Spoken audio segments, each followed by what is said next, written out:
We've seen a lot of people ask how to incorporate new donkeys into your herds. So since we're moving Teddy and Ivan, our recent rescues, over to join the rest of the herd in the dry lot, we thought we'd show you how we do it.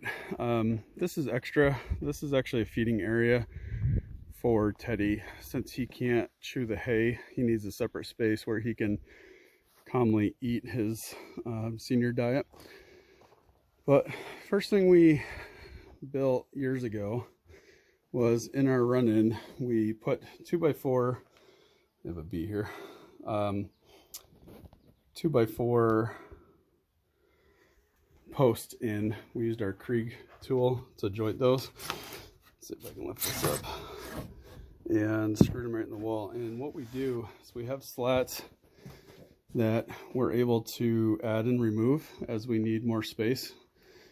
Divided up. Generally they're all together, so we don't use these.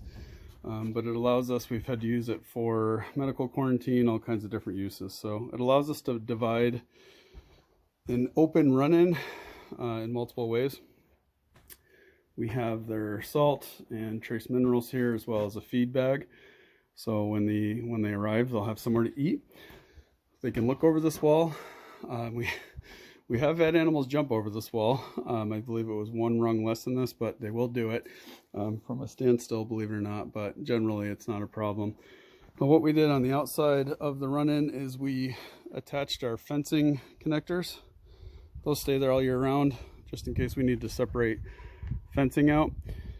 And what we do is we run it. Benjamin's like heartbroken because we took his space temporarily. We run it around a tree or other obstacle. And what we use is these plastic poles, temporary fencing poles, and we just tie them to the tree using some baling twine. And it just keeps basically the electric fence off of the tree, so it's not constantly shorting out. Anything would work. You could put sticks there, anything to really keep it from shorting out. We provide an extra water. And this fence, we've got kind of a mess in the background. We're building a riding ring.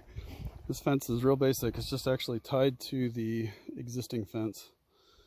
It completes the circuit and allows for this separate area for them to get comfortable in their new space and meet their new friends safely. So they can smell noses, they can be where the feeding area is, but they're also safe. And we like to take a couple days at least to let them tell us when they're ready, when everybody seems calm and cool and collective, I guess. Kind of sounds kind of cliche, but it's very true. And that way it's not an abrupt thing. And you know, with donkeys and mules, they're very territorial, so there's always like a spatial issue, like don't come to my space. And that's always going to be a factor when you first incorporate them, no matter how good of a job you do. But if you can minimize that and keep things calm and safe, it helps. So that is how we build a area for them to meet each other.